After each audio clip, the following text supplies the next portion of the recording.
Bienvenidos a esta nueva entrega de Cuba, Encuentro con la Memoria. En esta ocasión vamos a conversar con un cubano que ha estado involucrado en la lucha por la libertad y la democracia en nuestro país los últimos 66 años.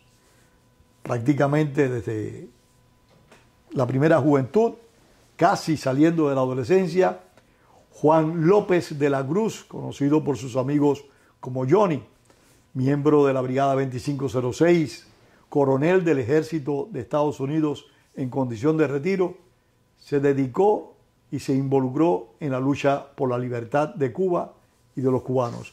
Johnny, vamos a tratarnos con la consideración de siempre. Siempre te he dicho Johnny, te voy a decir Johnny en la entrevista, porque es más cómodo. No, es que casi nadie me reconoce como Juan, eso fue, pero la historia, ese nombre vino desde Guatemala cuando comenzamos el adiestramiento para ir a Cuba. Y nada, se ha quedado con ese... Pero se ha hecho muy familiar el Johnny, realmente. Yo mismo, la primera vez cuando nos conocimos, me era difícil decirte Johnny, porque es un tuteo muy directo, pero después me di cuenta que todo el mundo te decía Johnny. Correcto. Johnny, ¿cómo fue que te involucraste en este proceso de lucha contra el castrismo?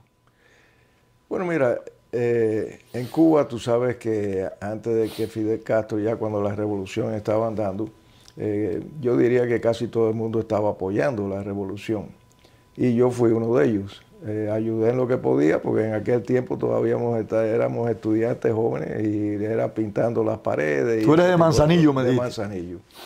Y ahí se desarrolló, cuando vino Fidel Castro, ya cuando empezaron los asesinatos, porque el llevar a alguien a que le disparen y lo maten, eso es algo terrible. Y yo fui, testigo presencial de muchos de ellos.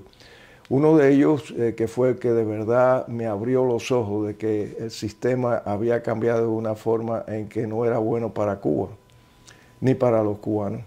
Y eso fue un sargento de policía de nuestro pueblo, de Manzanillo. Había salido porque sacaron a todo el mundo allí para poner su propia gente. Se quedó trabajando en diferentes trabajos allí. Pero al cabo de unos meses aparecieron un par de personas que lo acusaron de que él había cometido un crimen. Lo llevaron a juicio con otras 5 personas. Yo fui al juicio con un primo, que fuimos los dos porque le teníamos cariño a Benítez, que como le decíamos. Cuando llegamos al juicio eran 5 personas los que estaban juzgando ese día. Y cuando le tocó el turno a Benítez, ni siquiera lo dejaron hablar, ni defenderse. Le habían asignado un abogado que a lo mejor, estoy seguro que no era ni abogado siquiera. Y al final la recomendación que le hace el abogado al jurado fue de que, bueno, sabemos que es culpable, pero no lo fusilen. Bueno, los 5 que estaban siendo juzgados ese día, lo fusilaron. Inmediatamente después del juicio los montaron en un camión. No hubo tiempo de apelación, aunque todo era una farsa. Eso exactamente fue lo que me hizo pensar a mí. Pero ¿cómo es posible que no le den una oportunidad de defenderse a ese hombre? La cuestión fue que lo llevaron a un cementerio abandonado, ya habían abierto una zanja, ahí lo fusilaron a los 5. eso fue lo que me causó el impacto de ver aquella... Ahí rompiste con la revolución. Exactamente. Ahí dije, no, esto no puede ser. Y además después vinieron, tú sabes, ya incautando industrias y compañías de personas que habían trabajado toda su vida por para tener algo para su familia. Eso también me causó un impacto grande.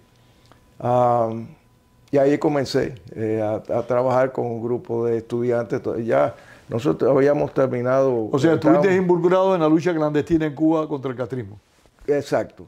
Y eso empezamos a trabajar con el Partido Demócrata Cristiano, que era el que estaba más activo en nuestra zona. ¿En la zona de ustedes? Sí. Sí, señor. Y ellos estaban radicados, digamos, la cabeza del partido estaba en Santiago de Cuba, que son como 3 horas de viaje por carretera hasta Manzanillo. Y empezamos a recibir un montón de volantes y escribiendo las paredes, esto es comunismo, en fin, lo que los estudiantes usualmente estábamos haciendo. Nos habían separado en grupos de 6 personas y cogieron a 2 personas de mi grupo, lo cogieron preso trayendo propaganda de Santiago de Cuba para Manzanillo. Y dio la casualidad de que paran el carro a la entrada de Manzanillo y claro, encontraron en el baúl del carro, había encontrado completamente lleno de propaganda. Lo cogen preso. Sabíamos, vaya, cuando dice, ¿cómo es posible, tú sabes, que hayan parado este carro? ¿Tú crees que los denunciaron? O sea, que alguien había hablado. Inmediatamente la gente de Santiago de Cuba se puso en contacto con los que quedamos y dice, ustedes tienen que salir de Cuba. Ustedes van a caer presos seguro, porque ha habido una infiltración aquí del grupo y ustedes van a caer presos. Esa misma tarde, sucedió un día, al otro día por la mañana, eso fue cuando empezamos a discutir qué es lo que hacíamos. Y nos reunimos los 4 que quedábamos y dice, bueno, tenemos esta oportunidad de irnos de aquí y ya sabíamos que había unos campamentos en los cuales se estaban entrenando para crear una fuerza y regresar a Cuba para liberarla. Me dice, bueno, perfecto, pues hacemos eso.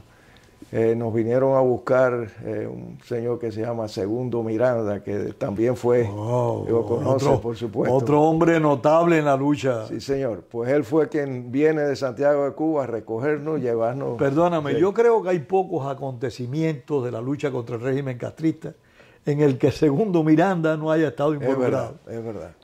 Él veía a Cuba, pensaba en Cuba, soñaba con Cuba y era increíble. Era su vida. Bueno, pues él nos recoge, ahí fue la primera vez que lo conocí, y nos lleva a La Habana. Estuvimos ahí, había 2 de nosotros, bueno, 3 decidieron que se iba. El número 4 no quiso quedarse. Nunca supimos qué le pasó porque se desapareció. ¿No recuerdas el nombre de él? No me acuerdo de él. Bueno, han pasado muchos años. Han pasado casi 70 años. Sí. En fin, llegamos a La Habana, teníamos 2 de nosotros, teníamos los pasaportes y se nos habían vencido la visa para venir a los Estados Unidos. Entonces, al otro día por la mañana... O sea, perdón, ya ustedes tenían visa para venir a Estados Unidos, pero seguían conspirando dentro de Cuba. Bueno, no, ya la visa se nos había vencido. Sí, vencido. Entonces cuando llegamos a La Habana, dice, Segundo me dice, no se preocupen por eso, mañana por la mañana a primera hora vamos a ir a la embajada. Nos recogen, vamos a la embajada y yo veo las colas esas interminables que había en ese tiempo, sí, posiblemente tú te acuerdas de eso también. Y yo dije, vamos a estar aquí un día. Y dice, no te preocupes. Esto se resuelve ya. Sí, estaba todo engrasado. Todo estaba bien engrasado. Bueno, llegamos allí. Eran otros tiempos, sí, nos presentamos a la garita y de inmediato nos pasaron por una puerta al lado, no la principal, sino por el lado. Y salimos de allí en 15 minutos. Eso fue rapidísimo. O sea que ya todo esto estaba arreglado para poder sacar la gente que necesitábamos para la invasión. No teníamos conocimiento de... O sea, ya tú salías de Cuba con la intención, la idea de incorporarte a la expedición de la 2506. Correcto. Porque, claro, aquel tiempo no tenía el nombre de Sí, brigada ni nada. Llegamos, bueno, ese mismo día por la tarde ya en camino para el aeropuerto. Segundo me dice, bueno, oye, ya tienen todos los documentos listos, lo va chequeando. Dice, lo único que este papelito, era un papelito así de media página más o menos, en el cual era el permiso de salida que daba el gobierno en aquel tiempo. Me dice, bueno, ese no es muy bueno. Ese está hecho, vaya, ellos mismos estaban, vaya, la organización estaba haciendo así eso. lo falsificaba. Digo, coño, segundo, ¿por qué dice eso? ¿Tú sabes? Ahora vamos a ir sudando. Ahora voy nervioso. Pero bueno, no pasó nada, llegamos a Miami. Había salido un grupo ya para... ¿De qué mes estamos hablando más o menos? Salimos el 20 de julio. Del 60. Del 60. Y cuando llegamos a Miami, más o menos en esos días salió un grupo, que creo que era el primer grupo que salía para Yusepa, que es la isla donde iban a ir los primeros. Sí, allí se entrenaron sí. La primera parte de la expedición. Exacto. Y no había otro vuelo hasta semanas después. O sea que yo me quedé ahí un mes aproximadamente trabajando en las oficinas del Partido Demócrata Cristiano y visitamos algunos colegios para explicarle a la gente qué es lo que estaba pasando en Cuba. Eso demuestra, Johnny, el trabajo desarrollado por el exilio desde los mismos años 60 de divulgación y explicación a Estados Unidos, a los ciudadanos estadounidenses, de lo que pasaba en Cuba. Exactamente. O sea que ha sido un trabajo continuado, que se sigue haciendo. Y bueno, yo lo que insistía, pues yo quería ir ya para los campamentos. Yo no me quería perder esto y yo no sabía exactamente cómo iba a hacer las cosas, porque aún cuando estaba en Miami no se sabía en ese momento, por lo menos la gente con que yo estaba trabajando no sabían exactamente cuándo iba a ser la invasión. Pasando. Bueno, un mes después, el 20 o 21 de agosto, de agosto, sale el vuelo para Guatemala. No sabíamos dónde íbamos porque nos llevaron al aeropuerto, entonces montamos en un avión que tenía todas las ventanas, estaban cubiertas con un tape negro.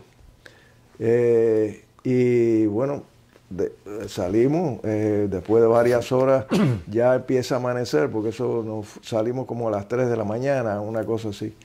Y empieza ya a amanecer y en algunos lugares pues estaba entrando un poquito de luz. Entonces ya empezamos a abrir y calculamos por el número de horas de vuelo donde estaríamos. Esto es Centroamérica seguro, ¿no? Y efectivamente cuando aterrizamos era Guatemala. Y de ahí, bueno, nos montaron en una guagua y nos llevaron a lo que iba a ser el campamento, porque cuando llegamos allí no había campamento, había construir el campamento. Sí, eran 4 tiendas de campaña y ahí fue cuando estuvimos como un mes trabajando, erigiendo las tiendas de campaña, los pisos, las camas donde iban a dormir la gente. Y después de eso comenzaron... ¿Estaban en plena selva en ese momento ustedes? Sí, estábamos en el medio de la selva. Era una finca que pertenecía a un guatemalteco y está en las montañas. Estábamos cerca de un volcán y casi todo el terreno era como que tenía mucha lava, era muy suave, era blancuzco. Tú sabes, había muchas plantaciones de café en ese lugar. Y... el nombre del dueño era de Alejo. Alejo era el dueño. Bueno. Y el presidente era Idígora Fuentes en ese momento. Exactamente, que después tuvimos que, en una ocasión en noviembre, tuvimos que salir a defenderlo porque casi le dan un golpe de Estado. Sí. Entonces, bueno, la brigada salvó a Idígora Fuentes. Sí. Yo me acuerdo que fuimos hasta Retaluleu, que era donde teníamos la Fuerza Aérea nuestra, se estaba entrenando ahí. Y utilizamos un par de aviones para ir a Puerto Barrio, que era donde estaba el centro de la sublevación. En ese momento habían dos personajes que Fidel Castro estaba ayudando a un John Sosa, que era el jefe de las guerrillas en contra de Indígora Fuentes, y otro señor más, que ahora se me ha olvidado el nombre, lo tenía en mente, pero uno de ellos era John Sosa. Bueno, pues ahí yo creo que tú tienes razón. Yo creo que la participación nuestra le dio un Fue determinante, al menos es lo que he leído y he conversado con otros colegas tuyos. El tema yo creo que fue muy importante. Pues ahí dos aviones salimos para ir a Puerto Barrio. Y al parecer cuando iban a aterrizar empezaron a disparar. Y bueno, todo el mundo se tira al suelo y empezamos a tirarle desde las puertas porque no teníamos, no había otra forma. Pero el piloto lo que hizo fue que al darse cuenta de que en realidad nos estaban esperando, simplemente no volvió a levantar. Volvió a levantar y no, nadie salió herido de esa. Entonces regresamos. Pero ya a partir de ese momento empezaron, oye, no vamos a entrar ya porque creo que se está resolviendo la situación.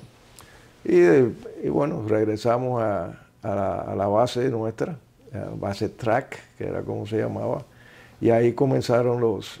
bueno, ya habíamos comenzado... ¿Te entrenaron ahí en infantería? ¿En qué? ¿En infantería te entrenaste? Sí, bueno, en guerrilla al principio. Guerrilla al principio. Sí, y eso estuvimos, no sé, un par de meses trabajando con la guerrilla. ¿Qué pasa? Que en noviembre aproximadamente del 1960 viene un cambio. Nos dicen que en vez de guerrilla que vamos a comenzar ahora con una guerra convencional y organizando los que teníamos allí en batallones, compañías, pelotones y ese tipo de cosas. Y ahí comenzó. Entonces... Eso ocurrió cuando el presidente Kennedy asumió el mandato. Bueno, no había asumido, acuérdate, ganó las elecciones. Había ganado las elecciones. Exacto, ya había ganado las elecciones. Y ahí, bueno, hicimos los cambios, que era el jefe del grupo de guerrilla, Cojo Vera, que le decíamos nosotros, había sido miembro del ejército cubano. Y nos hicimos muy buenos amigos. Cuando hubo el cambio, él iba a ser jefe de compañía en el batallón de paracaidistas. Y entonces me dice, bueno, Johnny, ¿por qué no vienes quconmigo? Y digo, así ya, no, continuamos. Entonces invitamos a todos los que estaban allí. La mayoría querían participar también en el batallón de paracaidistas, que era algo diferente. Algo novedoso para nosotros. Claro, claro. Y bueno, me fui y él me nombró, bueno, tuvimos conversaciones entre nosotros y decidieron elegirme a mí como segundo al mando de la compañía. ¿Del batallón de paracaidistas? Del batallón, sí. Johnny, ¿cómo es la impresión de ser paracaidista? Chico, es emocionante para comenzar y siempre es algo, siempre se ha hablado de que son unidades élites, sí, que tienen mejor entrenamiento y eso es básicamente lo que yo estaba buscando. Mejor entrenamiento, pero quiero la experiencia, por curiosidad, esto, perdona, les pido perdón a los televidentes, pero la experiencia, ¿qué se siente cuando una persona se lanza al vacío a X número de metros de altura? Bueno, primeramente nunca estás preparado para saltar al vacío. Nunca estás preparado. No, siempre tienes aquel temor, bueno, ¿y qué pasa si no se abre el paracaidista? Porque siempre cabe la posibilidad de que así sea. Pero en el momento ese, además de eso, nosotros estábamos desesperados casi por llegar a Cuba. Llegar a Cuba. Y cualquier cosa eso apagaba toda ansiedad. No importaba qué es lo que... Sí, siempre habría, tú sabes, el temor ese, pero yo creo que el temor tú lo puedes controlar. Eso no, y si no te dejes caer, digamos, en nerviosismo de que te va a pasar algo, no, eso no pasa nada. No. Y la primera vez que yo salté, la verdad que fue emocionante, me encantó. ¿Te gustó? En realidad me gustó, sí. Y sentir ese vacío en el aire debe ser agradable. No, y después, tú sabes, mirando, claro, no había nadie disparando desde tierra, ¿no? Como pasó en Girón. Sí, exactamente. Pero la vaquita y de eso, yo digo, qué lindo, esto, ¿sabes? Estaba disfrutándolo en realidad. Es una situación de privilegio. Sí, sí. Pero bueno, el entrenamiento continuó, al batallón de paracaidistas nos separaron, teníamos un adiestramiento diferente y fue muy bueno. La verdad es que yo creo que nosotros, el jefe del batallón de paracaidistas se llamaba, ahora no recuerdo el nombre. Alejandro del Valle. Alejandro del Valle, sí, que murió en el barco Celia. Correcto. Él, figúrate tú, creo que tenía 22 años. Sí, era un hombre muy joven. Sí, muy joven, pero había estado en la Academia Militar en Cuba, para ser oficial. Se había preparado ya. Casi, en realidad, todos los que eran jefes de batallones eran militares, exmilitares del ejército cubano. Sí, tenía alguna preparación. Sí, y todos jóvenes en realidad. Está Hugo Sueiro, que estaba también era jefe de batallón, el segundo batallón. O sea que había una juventud ahí que estaba de verdad comprometida, desesperada por luchar. Con eso, sí. El entrenamiento fue muy bueno. Lo que no teníamos suficiente gente en realidad, porque al final los que desembarcamos en Cuba éramos alrededor de 1.300. Siempre se habla de 1.500, pero eso es incluyendo los pilotos, la Fuerza Aérea, la Marina. Los que tocaron tierra serían 1.300. Aproximadamente, sí. Y estaba, bueno, el batallón de paracaidistas al final no pudo luchar como unidad, porque la misión que se nos asignó fue de cerrar todas las vías de comunicaciones y carreteras que iban para la playa, porque lo íbamos a bloquear para que las fuerzas enemigas no pudieran entrar y dejar que hubiera un desembarco en el cual se pudiera... además, contábamos de que íbamos a tener la cobertura aérea, que nunca se produjo. Johnny, ¿ustedes salieron en aviones C-46 para Cuba o en otro tipo de avión? No, el 46 fueron, sí. Y eran... Era una palomita. Era una palomita. Sí. ¿Cuántos brigadistas se especializaron en el batallón de paracaidistas? Éramos 173. Y entonces, para la invasión nos dividieron en 4 diferentes lugares. A mí me tocó, yo salté en un caserío, porque no era pueblo, San Blas. San Blas. Y cuando saltamos, estábamos saltando muy, muy cerca a la tierra. En realidad llevábamos paracaídas de reserva. ¿A qué altura se lanzaron? A unos 600 pies, que no es nada. No nos hubiera dado tiempo a abrir de reserva. Pero bueno, cuando yo salto, porque todos estábamos llevando munición extra, y yo estaba llevando también una caja de proyectiles para los morteros, y eso tiene un peso tremendo. Y cuando yo salto... o sea, que bajaste rapidísimo. No, iba con y entonces veo yo creo que era una ceiba, un árbol muy grande que venía para mí. Tú no ibas para él, venía para ti. Y ahí yo dije, si caigo ahí, quedo colgado, ¿no? Entonces empiezo a hacer las maniobras, suelto el peso de las granadas de mortero para desacelerar un poco la caída, y entonces pude evitarlo, ¿no? O sea que caí. ¿Que ya no llevaban M3, M1? No, yo llevaba una carabina M1, sí. Una M1. Pero la mayoría, todo lo que era... digamos, el soldado de tierra, lo que llevaban era el Garand, el M1, que era un buen fusil. Era muy bueno, muy famoso. La maniobra es muy fácil porque tú puedes controlar el paracaídas alándolo de las 4.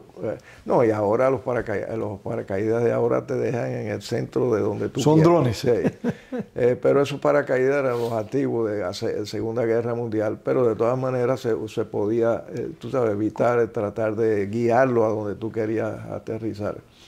Los estaban esperando ya las milicias del ejército castrista. Había un grupo de milicianos ahí. Y les empezaron a disparar. Bueno, empezaron a disparar, pero eran pocos. Entonces, tú sabes, eso fue una escaramuza, lo que diga. No mataron a ninguno de ustedes, no hirieron a ninguno de ustedes. Ninguno en mi lugar. Mataron uno de ellos, Herman Koch, no sé si tú has oído hablar Sí. de él.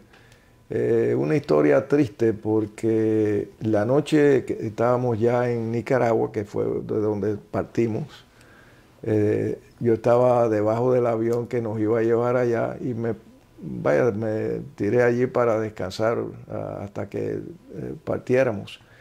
Y Herman viene a mí y empezamos a conversar. Y lo veo un poco extraño, ¿no? Como que está preocupado. Y digo, ¿qué te pasa? Y me dice, no, es que yo sé que me van a matar. O sea, él tuvo esa premonición. Sí, dice, yo estoy, tengo un convencimiento de que voy a morir en este. Digo, oye, aquí podemos morir todos, tú sabes, pero tenemos que hacer lo que tenemos que hacer. Si ustedes no iban a un desfile, ustedes iban a pelear. Exactamente, o sea que en una guerra tú pueden matarte, pueden herirte, en fin. Lo tranquilicé un poco y después, una vez que ya nos habían capturado y todo, fue que lo mataron en el aire. No, cuando llegó a tierra ya estaba muerto. Herman Koch. Sí. Una pérdida tremenda, buen muchacho, muy religioso. Pero en fin, muchos de nosotros obviamente murieron. Sí, sí, desgraciadamente son lo que tú decías, la realidad de la guerra. Llegaste a tierra, ¿y cómo fue eso en tierra? Bueno, de inmediato a organizar la gente, ¿no? Y tomamos las posiciones. Tú ibas de jefe de la unidad esa. Exacto. Bueno, lo que pasó ahí, el jefe de la compañía venía con nosotros y saltó, pero tuvo problemas cuando llegó a tierra, se dio un golpe en la cabeza y quedó bastante dañado. Entonces hubo que evacuarlo para la retaguardia. Las playas, sí, que era donde estaba el headquarters. Y yo tomé la posición de comandante entonces de la unidad. Y preparamos todo, mandamos la gente que iba a estar, los observadores avanzados.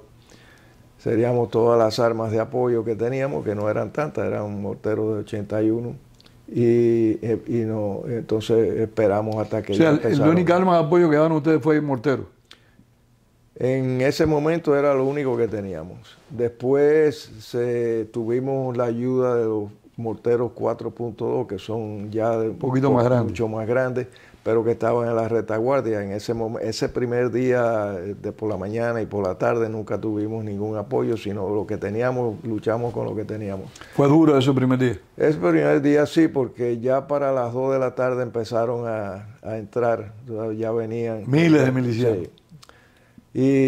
Y ahí comenzó el combate, estuvimos toda esa noche combatiendo. No hubo un momento en que no hubo descanso. Todo el tiempo fue combate. Por eso. Y al final... ¿Cuántos eran ustedes, Johnny? Perdona tantas preguntas, pero es que estoy interesado. No, el grupo que teníamos allí en San Blas, al principio no llegábamos ni a 50. Y después sí tuvimos... Ya una vez que ya desembarcaron los otros batallones, entonces nos llegó ayuda. Ustedes llegaron antes que la brigada, antes que la infantería. Bueno, el desembarco por barco comenzó alrededor de las 12 de la noche. De 12 a 1 por ahí. O sea que hubo gente que ya pisó tierra durante la noche. Pero ya nosotros cuando saltamos estábamos en the front line. ¿no? Ya ustedes estaban ya en la línea de combate. Exacto. Y ahí estuvimos combatiendo, aguantando para que no pasaran. Nos llegó un refuerzo ya tarde ese día, ya sería el 17 de abril. Por la tarde. Empezaron a llegar por la tarde algunos refuerzos. Y estuvimos toda la noche esa también de combate. Al otro día llegaron, ya esta gente tenía la fuerza de Castro, que era como Fernández, que había sido también del ejército de Cuba y era artillero. Llegaron los cañones 122 y nos empezaron a tirar con eso. como podían llegar, vaya, tenían la cuestión cañones de 122 milímetros. Sí, que son esa artillería bastante pesada. Eso es ruso. Sí, sí. Y empezaron a disparar, entonces tuvimos que replegarnos alrededor de 400 yardas más o menos atrás. Salimos del pueblo y entonces nos desplegamos en la parte sur del pueblo. Y siguieron la fuerza, los milicianos, hubo policías allí también, llegaron y tomaron Entonces, al otro día, ya se nos estaban acabando las municiones, ya de los morteros no teníamos municiones, pero con el refuerzo que tuvimos de un batallón 3 y parte del batallón 4, se decidió de que íbamos a contraatacar. Y ahí fue cuando comenzó todo hubo una batalla bastante fuerte. intensa. Lo pudimos sacar, pero ¿qué pasa? Ya ustedes tenían baja en ese momento ya. Sí, teníamos baja. Es más, tuvimos baja en mi gente ya alrededor de la 1 de la tarde del día 17. Ya tenían bajas. ¿Y le habían causado baja también al enemigo? Por supuesto. Por supuesto. Pero ya en ese momento nos quedamos sin municiones. Y ahora, ¿qué pasa? Bueno, llegó nuestro comandante de batallón, Alejandro del Valle, y yo le digo, bueno, no podemos continuar la lucha. Yo tenía solamente la pistola 45 y ya se me había acabado la munición del M1. Necesitamos eso. Dice, no va a haber ninguna ayuda, así que vamos a replegarnos para la playa. Ustedes no llevaron munición suficiente para... Bueno, llevamos suficiente como para un par de días. Pero ya se habían agotado. Ya después, ya el segundo día, además que no contábamos de que íbamos a estar en contacto tantas horas, ¿verdad? Porque siempre hay siempre hay un descanso entre peleas, pero en este caso nunca fue intenso. Tuvimos. Sí. Ambas partes pelearon duro entonces. Sí, cómo no. Claro, una de las cosas que ellos estaban lanzando eran estilo chino, tú sabes, que te mandaban la gente. Hordas. Sí, y por eso fue que posiblemente pudimos sobrevivir esa etapa, porque no estaban preparados para hacer frente a ninguna fuerza. Tirarse ahí O sea, ¿tú consideras que la victoria fue porque ellos utilizaron masivamente a sus soldados? Bueno, no, yo creo que es de tiempo y logística, ¿sabes? Sí, en realidad, sin el apoyo aéreo, aunque la Fuerza Aérea nuestra de la brigada fue muy heroica, hicieron tremendo trabajo. Muy heroica. Tremendo trabajo. Y si lo miras desde el punto de vista de porcentajes, las unidades que perdieron más hombres fueron la Fuerza Aérea, porque casi todos perecieron. Y muchos estadounidenses entre ellos. Bueno, eran cuatro norteamericanos que le pertenecían a Guardia Nacional de Alabama, ¿verdad? Y ellos estaban allí para entrenar a la gente. Pero al final, cuando llegaban los pilotos nuestros a Nicaragua y le estaban contando lo que estaba pasando, ellos en realidad no lo creían. Entonces, tú sabes, cuando uno está, y yo lo he sentido porque tuve trabajo de asesoría con las Fuerzas Armadas de un par de países, y uno se compenetra con la gente, ya tú sientes por ellos, y quieres ayudar. Haces amistades. Entonces salen ellos dos, los cuatro, en dos aviones, dos B-26, para ver, para experimentar qué es lo que estaba pasando allí. Que eran veteranos también algunos de ellos. Sí, cómo no. Desgraciadamente a los dos aviones los tumbaron y murieron, ¿no? Los remataron en realidad, porque se probó que uno de ellos... Sí, el caso de Pirrey fue un crimen. Exactamente. Se encontraron una vez que vinieron, los muy estúpidos estos no le habían quitado ni siquiera los proyectiles, tenía todavía la bala, la tenía en el cráneo. Así que, bueno, la Fuerza Aérea hizo un trabajo, vaya, extraordinario, exquisito, ¿verdad que sí? Bueno, caímos presos después de eso y estuvimos... Entonces, perdona que regrese al Sí, pasado. cómo no. Se quedaron sin parque, tuvieron que retirarse de ahí de San Blas. Llegamos a la playa caminando, eran alrededor de unos 20 Bajo kilómetros. fuego enemigo.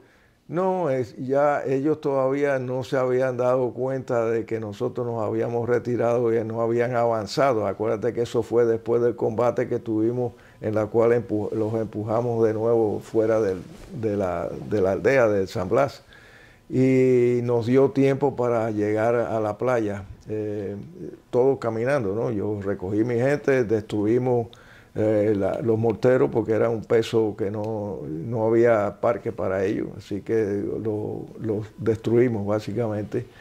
Y llegamos a la playa, ya no se veía que ahí íbamos a reorganizar nada porque estaba totalmente... Y ya sabían que no iba más suministro. Sí, cuando llegamos tuvimos la suerte de encontrarnos con Neido Oliva, que era el segundo comandante de la brigada, y ahí tuvimos una reunión, habíamos como 8 o 10 personas, y entonces ahí fue cuando se decidió de que ya no íbamos a recibir, porque la esperanza era de que nos llegaran balas y vaya, pertrecho para poder continuar la lucha.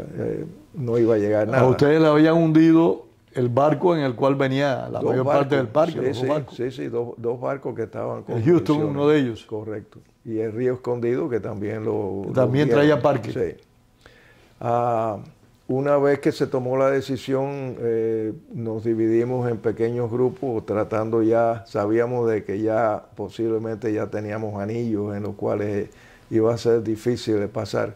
La idea de irnos al Escambray se eliminó porque sabíamos que ya había tropas que estaban todas puestas, o sea, ya impidiendo que ustedes avanzaran. No, y además de eso, eran como 80 kilómetros, no había forma de llegar hasta allá. Entonces era cuestión, básicamente, bueno, vamos a tratar de escaparnos de aquí y ver qué se puede hacer.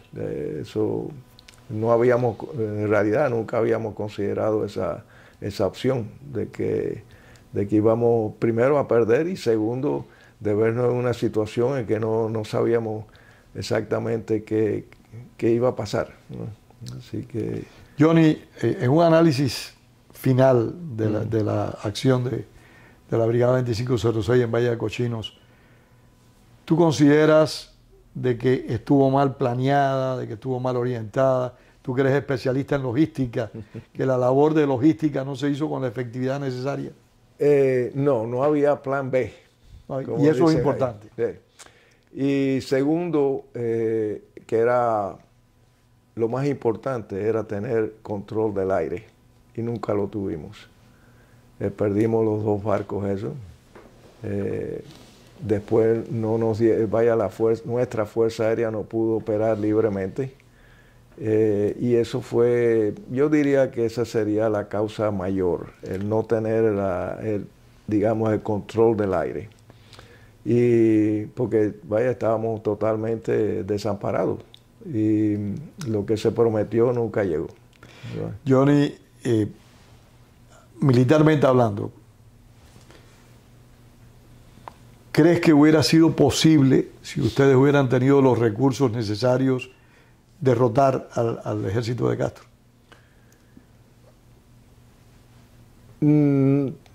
No me atrevo a decir que nunca he hecho esta pregunta, primera vez que la hago, y la hago por tu experiencia, por tus conocimientos. O sea, no por el apasionamiento nuestro de ver nuestra causa triunfante, sino ¿cómo tú lo consideras? Mira, el plan no era malo, porque se había considerado que antes que nosotros llegáramos allí, iba a haber, teníamos gente infiltrada allí que iba a empezar a organizar la gente que estaba adepta a nosotros. Iban a destruir puentes, iban a destruir eso no todo tipo. Yo estaba dentro de Cuba, pero es que, y caí preso en esos días. Pedro, es que el día de la invasión nunca se le dijo a la gente que teníamos infiltrada allí. Entonces, aparte de eso, no hubo preparación ninguna. La mayor parte de la oposición organizada no contaba con recursos para hacer nada. Exactamente. O sea, había pequeños grupos que tenían recursos, pero la mayor parte de la oposición podría tener un fusil, un revólver, una pistola, pero no recursos para enfrentarse a un ejército organizado. Por supuesto. Pero sí hubieran podido haber, porque había explosivos en Cuba. Vaya, que sí, teníamos. Pero no se utilizaron tampoco. No se utilizaron, y alguna gente, y esto no es políticamente correcto, pero la verdad ha de ser dicha, alguna gente tenían el explosivo como si fueran joyas. No querían usar el explosivo. Sí, pero bueno, contando en que el plan no se desarrolló como se había escrito. Hubo la falla principal, que no se le avisó a la gente que estaba en Cuba que la invasión venía. Muchos de ellos tuvieron que esconderse, no pudieron. Y cayeron presos y fueron fusilados. Exactamente. Específicamente miembros de los tines de infiltración de la brigada. Un fallo que también, porque Kennedy cuando lo eligen presidente y le presentan el plan, yo te aseguro, ¿verdad?, que él no quería involucrarse en eso. Él tuvo dudas de ello, y muchas de las cosas del plan original, como lo había concebido la administración de Eisenhower, no la eliminaron. Y una de ellas fue el lugar de desembarco. El lugar de desembarco hubiera sido mejor Trinidad. Claro, por supuesto. Mucho mejor. Bueno, tenía facilidades de un puerto que los barcos hubieran podido desembarcar de la gente y el equipo, vaya, de la forma normal. Pero hacer un desembarco donde el barco no puede llegar al estilo Normandía. Sí, ese se necesita mucho preparativo para poder llevarlo a cabo. No, y un ablandamiento de la zona enemiga que no hubo. Y los barcos, por ejemplo, se estaban moviendo. Tú sabes, hay lugares en esa área en que la profundidad es enorme. Entonces, el ancla a lo mejor pues no podía, se estaba moviendo. No podía agarrar. Y el barco moviéndose y desembarcando gente con barquitos de estos de aluminio, muchos de ellos que aparecieron en los barcos, los habían puesto en el barco, pero posiblemente nadie los chequeó, y muchos de los motores no estaban trabajando. O sea que fue un desastre logístico lo que había ahí, ¿no? Y táctico también, porque ahí perdimos mucha gente. Batallón 5, cuando una gran cantidad de hombres. Sí, y ahí no. El Batallón 5 quedó totalmente casi eliminado, porque tuvieron que nadar, y nadie nada con un fusil y con botas y demás, porque no hay forma. Entonces, muchos de los hombres que llegaron digamos, a las playas, ya se habían quitado todo, entonces no tenían ni armamento ni ropa. Es un gran amigo mío que nos reímos a veces de eso, pero tú sabes, una risa de esa. Una risa amarga. Sí, porque me dice, no, yo me quité todo, me quedé en calzoncillo, y cuando llego a la playa pude encontrar una bazuca, y ahí estaba yo en calzoncillo con una bazuca arriba. Es una fotografía de una película muy buena. Sí. Pero bueno, los cambios que hizo Kennedy fueron fatales para cambiar la posición un mes y pico antes de la invasión. Entonces, desesperado, tú sabes, la gente que estaba trabajando en los planes, de buscar un lugar apropiado para ellos, y pensaron que ese era el primero. Entonces se veían en la fotografía como nubes en el agua, y gente que conocía el área decía, no, ahí hay mucho coral. Es un riesgo. Y otros decían, no, esas son las nubes que están, tú sabes, proyectando una sombra. Al final eran corales, y muchos de los barquitos estos que estaban, tú sabes, trayendo la gente, cada vez que tocaban, figúrate, aluminio, enseguida se hundía. Ahora, Johnny, a mí me llama la atención, escuchándote esta descripción, Estados Unidos, con la proximidad y su presencia muy poderosa dentro de Cuba, ¿no tenía conocimiento entonces de la geografía cubana? No lo vi. Yo creo que, tú sabes, estaban mirando fotografías tomadas desde un avión. O sea, Sí, no, pero aparte de eso, ellos estuvieron en Cuba muchos años. Sí, sí, en Cuba había una agregatura militar estadounidense bastante importante. Yo creo que después del cambio, cuando viene Kennedy, ahí yo creo que ahí básicamente... Hubo mala intención. Bueno, no mala intención, yo creo que fue simplemente que no tenían opciones. Negligencia. Y yo creo que Kennedy fue un individuo que él no estaba interesado en hacer, tú sabes, en esta invasión. Yo creo que lo hizo porque no le quedó ya más remedio que aceptarla. Hay quien cuenta que un alto oficial estadounidense le dijo a Kennedy, bueno, ¿y qué vas a hacer con estos hombres? Si no van a Cuba, los vas a tener aquí generando problemas. Sí, entonces, bueno, si quieren ir a Cuba, sí, que vayan. Que vayan. Se cuenta que Kennedy dijo eso. Eso es un crimen. ¿Seguro? Eso es una decisión criminal. No, y más un hombre que estuvo en la guerra, que fue herido en combate. Claro. O sea, fue algo totalmente improcedente. Pero bueno, así sucedió la Bahía de Cochinos. Yo creo que eso fue fatídico para Latinoamérica también, no solamente para Cuba, pero para Latinoamérica. Fue fatídico después del fracaso de Bahía de Cochinos, la oposición interna, o sea, el movimiento clandestino cubano, sufrió mucho. Sufrió mucha deserción y mucho desencanto.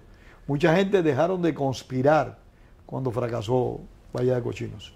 Bueno, es que... Y otros decidieron venir para Estados Unidos con carácter definitivo. Sí. Bueno, tuvo consecuencias bastante muy dolorosas. Castro se sintió de que él era... el vencedor. Exacto. Y fue la imagen que le ofreció al mundo.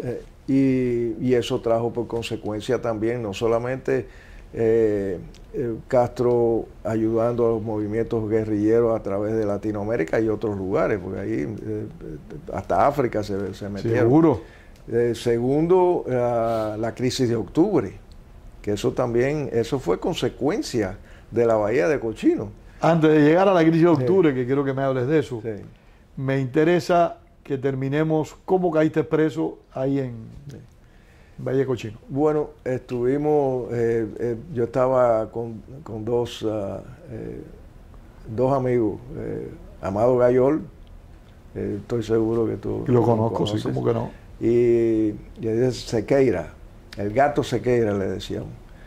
Y estuvimos pasamos como un par porque sentíamos la gente, y sobre todo por la noche, que estaban conversando y se sentía el ruido, y nosotros no teníamos ni agua, estábamos desesperados ya porque había pasado ya 2 días y no habíamos tomado agua en lo absoluto.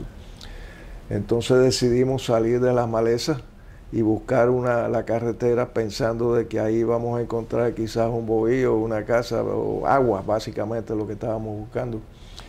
Pero en el área donde nosotros estamos, cuando uno piensa de la Ciénaga de Zapata, que uno siente pantano, no, ese lugar era seco completamente. Encontramos un par de huecos donde había cangrejos pequeñitos, pero el agua estaba podrida. Tratamos de tomar el agua esa y no, vaya, lo que hicimos fue, yo básicamente vomité, tú sabes lo que había tomado. Y entonces decidimos que no podíamos continuar en ese tipo de ambiente. Así que sabíamos dónde estaba la carretera principal y entonces agarramos para cruzarla y buscar quizás a alguien, algún guajiro que viviera por ahí. Pero nos cogieron en un área en que no había árboles, no había nada, era simplemente como un desierto. Y antes que nos diera tiempo, porque había una curva, no habíamos visto, venía un camión lleno de milicianos y nos agarraron en el medio de tú sabes, un campo abierto. No podíamos... No tuvieron chance de escapar. Nos cogieron presos ahí, ya yo había, la carabina que yo tenía la había enterrado y no tenía municiones, y digo que tenía la pistola, y al final yo era el único que tenía la pistola. Ya Amado y Sequeira no tenían nada de armamento. Entonces yo digo, bueno, nos morimos aquí, y dice, no, ya no, ¿para qué vamos a hacer eso? ¿No? Entonces yo tiré la pistola, la escondí y ahí levantamos las manos y nos llevaron presos. De ahí nos llevaron a la playa Girón, que era donde estaban haciendo la concentración de todos los prisioneros, para entonces llevarlos a La Habana. Y estuvimos allí como mediodía aproximadamente, una noche, y el día siguiente, a mediodía aproximadamente, empezaron a mover mucha de la gente con todo tipo de vehículos. Había camiones, camionetas, había guaguas, había de todo ahí. Y a nosotros nos tocó cuando montamos la famosa rastra de la muerte. ¿Estuviste en la rastra tú? Estuve en la rastra, sí. ¿Cómo fue la rastra? Para beneficio de nuestros televidentes, cuando el gobierno cubano decidió trasladar a los prisioneros de Bahía de Cochinos para La Habana, lo llevó en diferentes transportes, pero hubo un transporte en particular que la historia recoge como la rastra de la muerte, que era una cabina totalmente presurizada, sellada, que era para utilizar refrigerada, comida refrigerada. Esa cabina no tenía manera de que los que estuvieran dentro de la misma pudieran respirar, y ahí metieron 100 y tantos hombres, tengo entendido. Sí, alrededor de 100 hombres. Pero bueno, nos avisan de que nos toca a nosotros ir, y llegamos. Era lo que yo vi fue un contenedor, básicamente. ¿Era un contenedor? Sí, y obviamente, como tú bien dices, era refrigerada, pero la refrigeración no tenía refrigeración. Lo único era, yo creo que estaba hasta abandonada, porque se veía en muy mal estado. Cienfuegos Osmani Cienfuegos era el que estaba a cargo de la movilización de los prisioneros para La Habana, y él estaba presente allí cuando nos toca subir al contenedor. Nos apilan, ya no cabía ni una hormiga ahí, y empiezan a cerrar las puertas. Yato Cruz, que estaba herido, que estaba al lado de la puerta, le dice a Osmani Cienfuegos de que si cierran esas puertas nos vamos a asfixiar. Y ahí fue la famosa frase que no importa, porque al final los vamos a fusilar, así nos ahorramos las balas. Y con eso cerraron las puertas. Adentro no había suficiente espacio para que todos nos sentáramos en el piso. Había gente que estaba, amontonada. A medida que pasaba el tiempo, se iba poniendo peor la situación, porque muchos de ellos se debilitaban y se estaban desmayando. La luz, había unos pequeños huequitos, lo que le llaman aquí pinholes, ¿no? Que esa era la luz que estaba entrando dentro del contenedor. Y ahí se podía ver la figura de la persona, ¿no? El cuerpo de la persona, pero no los detalles de la cara, a menos que estuvieras muy cerca de él. Empezaron a desmayarse. Por falta de oxígeno. Un par de oxígeno, por supuesto. Había, gracias a Dios, un par de personas que estaban en diferentes, uno atrás, en la parte de atrás, y otros en el centro.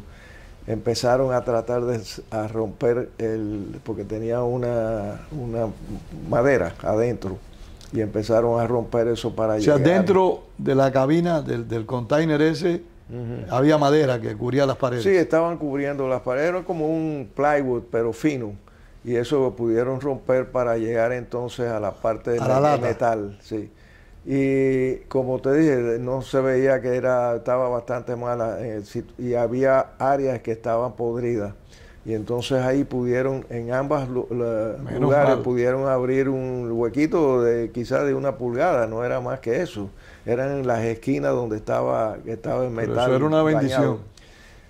Bueno, eso fue lo que nos salvó, porque en realidad murieron 9 personas en esa aventura, antes de que se pudiera abrir los huecos. Entonces lo que estábamos haciendo era que si alguien O sea, los huecos se abrieron después que estaban muertas las personas. Sí. Después que se abrieron los huecos, que ya entraba un poco de aire fresco, lo que hacíamos es que si alguien se desmayaba, enseguida lo pasábamos se acercaba para que pudiera respirar. y de esa forma evitamos. Vaya, adentro de la FRA no sabíamos qué es lo que estaba pasando, había, vaya, una desesperación. Había tanto calor, imagínate. Debió haber sido un viaje interminable. No, eso fueron 7, 8 horas que no, vaya, horrible, horrible. Eso es dantesco, de la situación dentro de las rastras.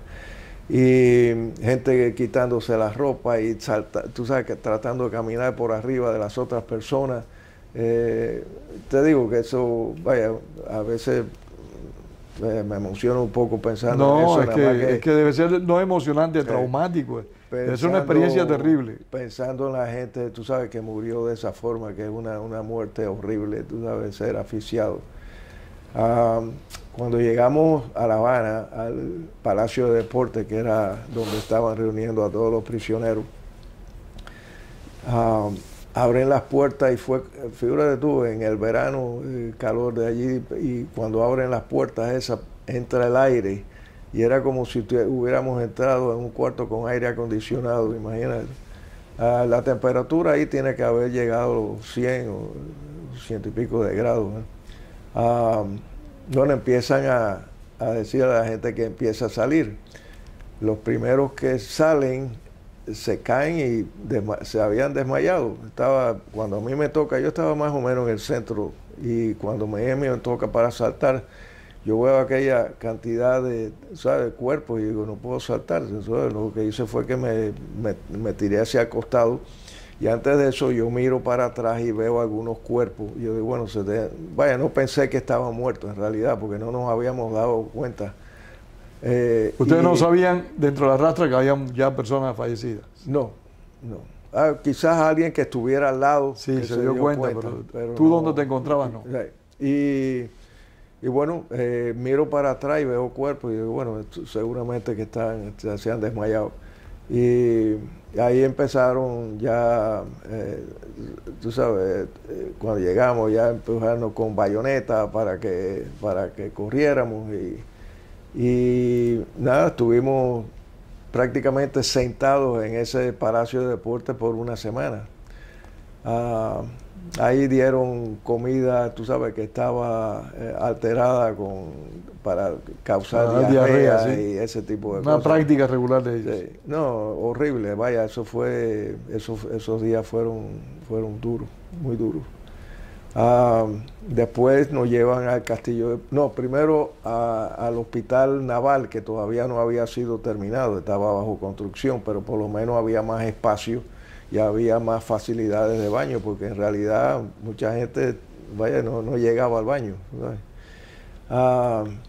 Ahí, después de unos días en el Palacio de Deportes, nos trasladaron a la prisión del Castillo del Príncipe. Y ahí nos separaron en varias celdas. Yo primero fui a una que era el número 15, que tendríamos como 60 personas ahí bien apiñadas. Siempre, tú sabes, no había suficiente espacio. Pero después de un movimiento, yo me escapé del Príncipe. ¿Te escapaste del Príncipe? Sí. ¿Cómo lo lograste?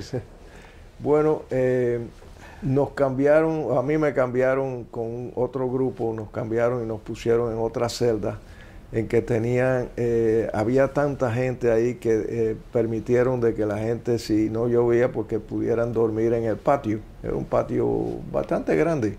¿Patio de la Estrella? No lo recuerdas. No. Pero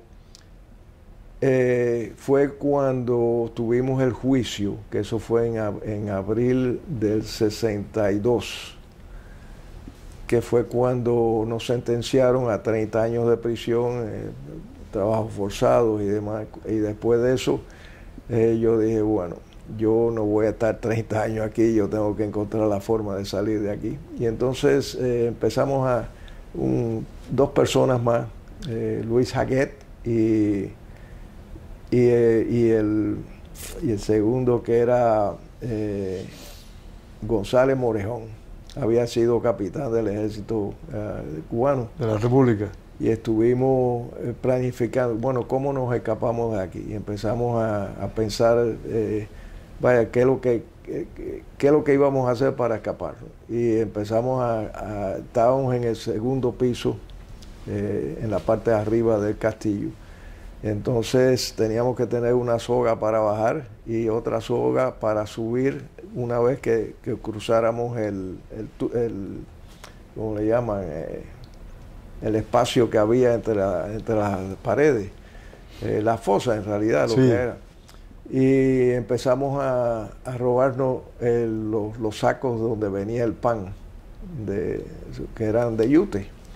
Y todos los días hicimos una soga, 2 sogas. Y entonces también empezamos a mirar el cambio de guardia, qué es lo que pasaba si llovía, en fin, hicimos un estudio completo y decidimos de que, bueno, ya teníamos la soga, ya sabíamos dónde teníamos que salir y poder brincar, porque había otra, la Hurricane, una cerca de alambre, ¿no? Que tenía alambres de púa arriba. Y un día que estaba, lloviendo, el guardia que estaba justo al frente de donde estábamos nosotros se iba porque se mojaba. Entonces dice, tiene que llover para poder salir nosotros. Una noche, 13 de junio, un aguacero, pero de esos fuertes. Ya habíamos tenido un par de meses para preparar y tuvimos nos permitieron una visita familiar. Y yo le había pedido a mi madre que me trajera añil para teñir la ropa y también una... ¿Estaban ustedes vestidos de amarillo en ese momento? Sí, y unas monedas para utilizar como teléfono. Segundo Miranda, ahí viene el segundo otra vez, yo me comunico con él y le estoy contando lo que estamos haciendo y me dice, oye, yo tengo un contacto que vino aquí en la última visita y que se ofreció a ayudarnos si ellos... Y que Segundo estaba en todo, nunca perdió tiempo ese hombre. Pero él no estaba él estaba en otra, si no, él hubiera venido con nosotros. ¿Seguro? Y me dice, esta señora me dio el teléfono y dice, apréndetelo para que si sale, tú sabes que pueda. Eso fue un momento en que tuvimos en unas visitas, como no estábamos en la misma celda, eso nos cruzamos y entonces ahí tuvimos un par de minutos que estuvimos hablando. Y bueno, teníamos ya el añil, teníamos las monedas para hacer las llamadas. Y una noche, ese día del 13 de junio, cae un aguacero de esos buenos. Y dice, esta es la oportunidad, sacamos la soga, nos tiramos, fallamos porque nos quedaba como una altura como de 10 o 12 pies. Estábamos cortos, así que tuvimos que saltar. Luis Jaguet, que era el más pesado de ellos, medía 6 pies y pico y bien heavy. Cuando salta se daña la pierna, la cadera. Entonces, lo ayudamos a cruzar el foso y llegamos a la otra. Y entonces empezamos a tirar. Habíamos encontrado una de las paredes del Castillo del Príncipe, había salido como una cabilla y era corta cuando la sacamos. Entonces de ahí hicimos un gancho para cuando tiráramos la soga, que se enganchara en la baranda. Muy ingeniosa la fuga. Pensamos en todo. Y lo que no habíamos pensado era de que con la lluvia el yute absorbe el agua y no podemos llegar hasta arriba. Hicimos algo que yo pienso ahora y digo, ¿cómo demonios pudimos hacer eso? Las paredes, tuvimos suerte porque las paredes de esas no eran rectas completamente, sino que tenían una inclinación. Y entonces a Luis yo le digo, Luis, párate ahí, ¿tú crees que puedas aguantar mi peso? Porque habíamos visto que bajaba una tubería de agua que estaba hasta la mitad de la pared. Yo dije, a lo mejor puedo llegar y por ahí puedo subir. Bueno, cuando me subo arriba de Luis, él se recuesta y está bien, no hay problema, yo subo, pero no logro llegar.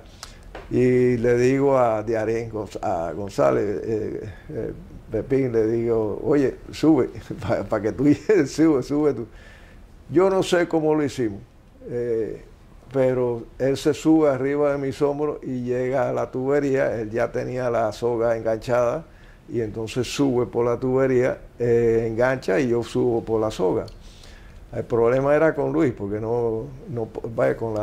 tenía el problema en la pierna y no podía subir. Es pesado, no podía. Tratamos de ayudarlo de subir y entonces él dice, oye, váyanse, yo voy a descansar un rato y después entonces voy a tratar de salir.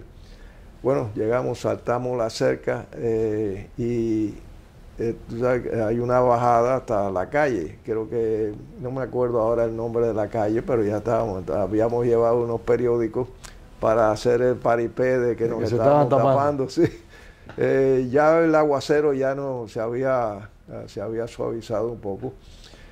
Llego al teléfono, vaya, encontramos un teléfono público, llamo yo a la señora y le digo que, oigan, somos amigos de Segundo y nos dio el teléfono porque estamos aquí de vacaciones en La Habana y queremos...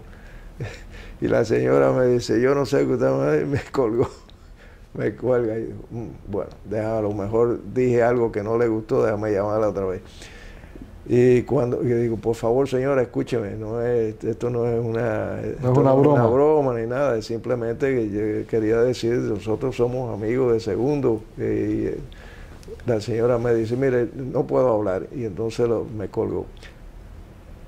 Yo pensé en ese momento, y llegábamos, digo, bueno, a lo mejor la tienen vigilada o la tienen el teléfono intervenido y no, vamos a olvidarnos de esto. Entonces fuimos a casa de un medio hermano mío, que es médico, y entonces llegamos ahí como a las 9 de la noche aproximadamente, y casi le da un ataque al corazón cuando me vio. Me dice, ¿qué haces aquí? Y digo, bueno, llegamos y le digo, no, yo no te quiero comprometer, lo único que necesito cambiarnos de ropa y que si tienes algún dinero que lo necesitamos para movilizarnos. Y efectivamente nos cambiamos de ropa. Lo ayudó. Y sí, y entonces nos fuimos. Yo estaba seguro que si sabían que él estaba involucrado en eso, lo meten a la cárcel. Seguro, ¿no? Así que ese fue el primer encuentro con los integrantes de los grupos estos de, ¿cómo le llamaban? Los que cuidaban los barrios. Los comités de defensa de la revolución. De defensa. Vemos el grupo como de 4 o 5 que vienen cuando salimos de la casa, que venían y entonces da la casualidad, estaban como a media cuadra más o menos. Cuando pasa un taxi, lo paramos y nos montamos en el taxi. Y ahí tuvieron suerte. Sí, tuvimos suerte. Entonces, pásanos por estamos aquí de visita, le dimos al chofer y queremos ver todo lo de eso. Pásanos por algunos de los lugares bonitos aquí, y por donde están las embajadas para ver. No podíamos hacer, las embajadas estaban custodiadas. Y digo, bueno, entonces le pasamos esa noche en un bar por Marianao. Porque dije, bueno, llevémonos a un bar. Bueno, para hacer el cuento corto, al final decidimos que íbamos a visitar, pero eso fue como a las 4 de la mañana del siguiente día. Y llegamos a la casa de un comandante del ejército que Diarín González conocía. Y había sido, la hija del comandante había sido novia de él, entonces digo, él nos puede ayudar. Tremendo riesgo. Allí, pero sí, fue un riesgo y vaya, no pensamos. Una gran ingenuidad. Sí, porque ya nos estábamos poniendo, ya no teníamos ningún otro contacto. No tenía recursos. Sí. Entonces digo, bueno, vamos, pero el error fue irnos a las 4 de la mañana, donde estaba bueno, entramos a la casa, al hombre lo habían cogido preso la semana pasada. La semana anterior y me dice, el comité de defensa tiene que estar por aquí. Yo digo, vámonos ya, tú sabes.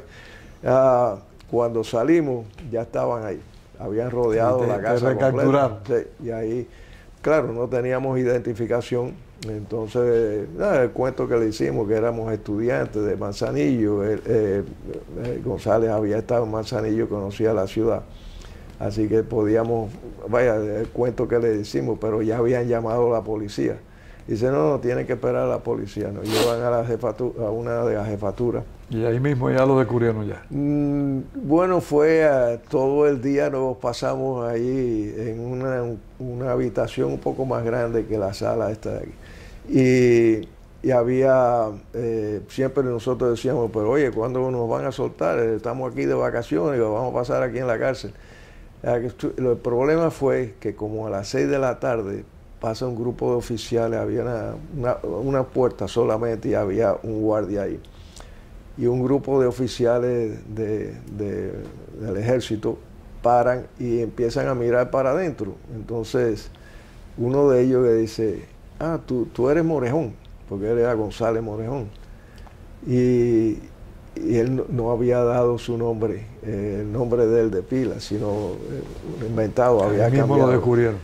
Sí, pero él dice, no, ¿de quién está hablando usted? Porque él estaba señalándolo, ¿no? Entonces, dice, no, tú eres Morejón, yo después voy a venir por acá. Entonces se fueron. Y me dice, oye, no tenemos que ir de aquí. Y entonces yo, de broma que digo yo, bueno, dale, yo te sigo.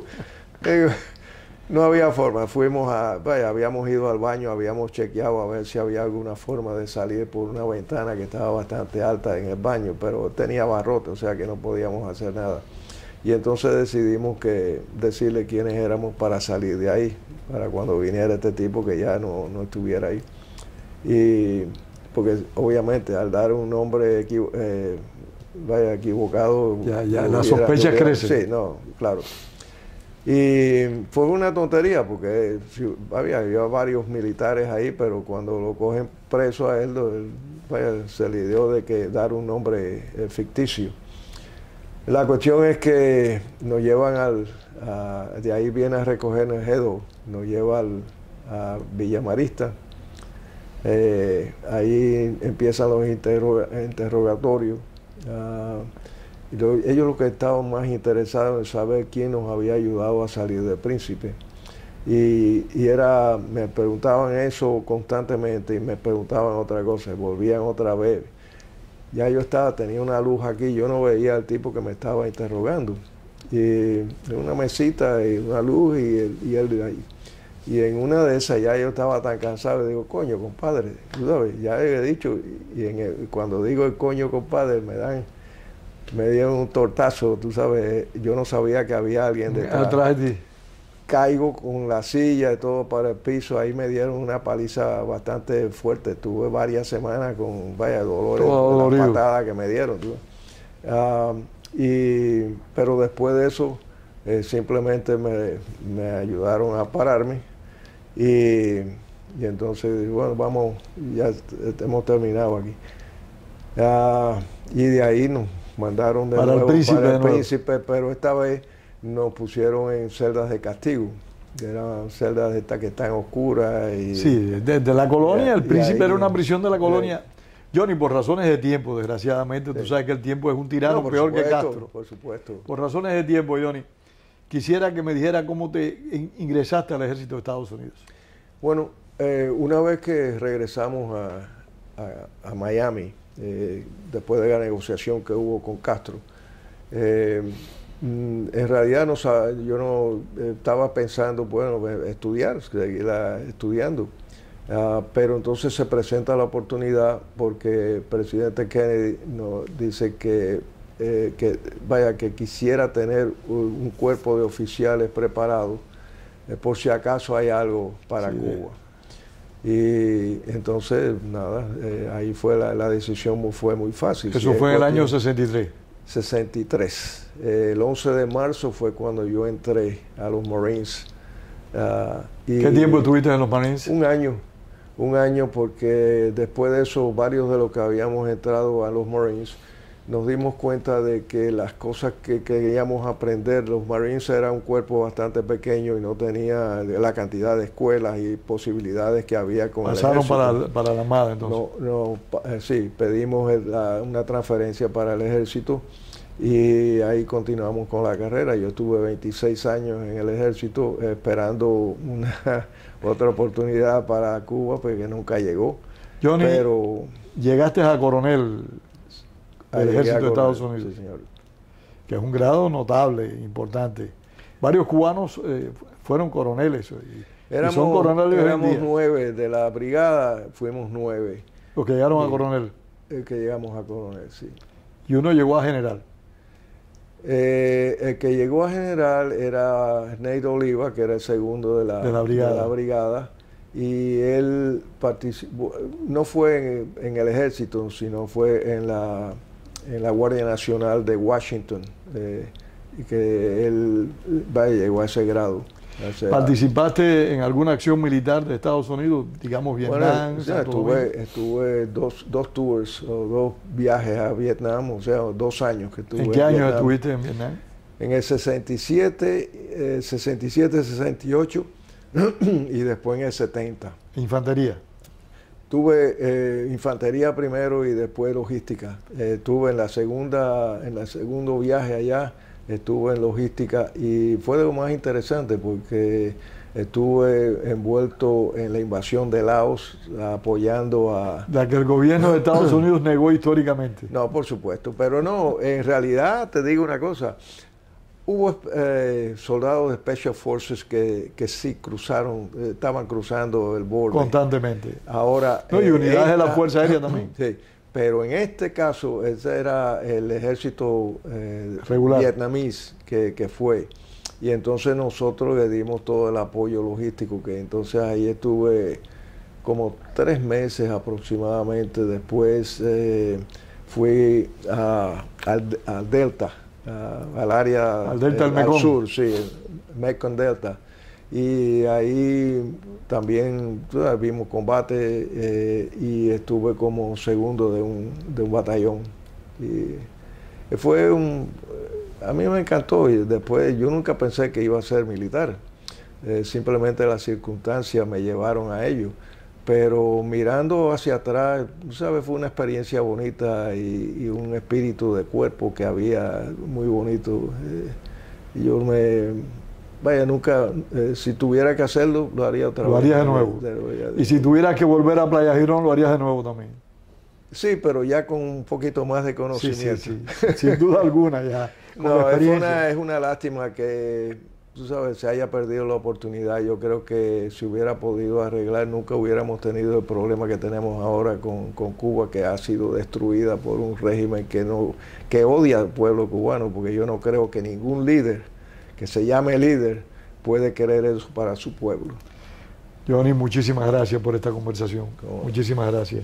Estoy muy agradecido y espero que ustedes disfruten esta conversación como la he disfrutado yo. Una vez más, gracias a nuestro director Wenceslao Cruz y por supuesto, en primer lugar, a Johnny López de la Cruz. Muchas gracias. Vez más, estamos con ustedes, les prometemos más charlas como estas, más conversaciones en las cuales tenemos protagonistas, hombres y mujeres que han cumplido un rol importante en la lucha por la libertad y la democracia en nuestro país, Cuba. Hasta otra entrega de Cuba, Encuentro con la Memoria. Gracias.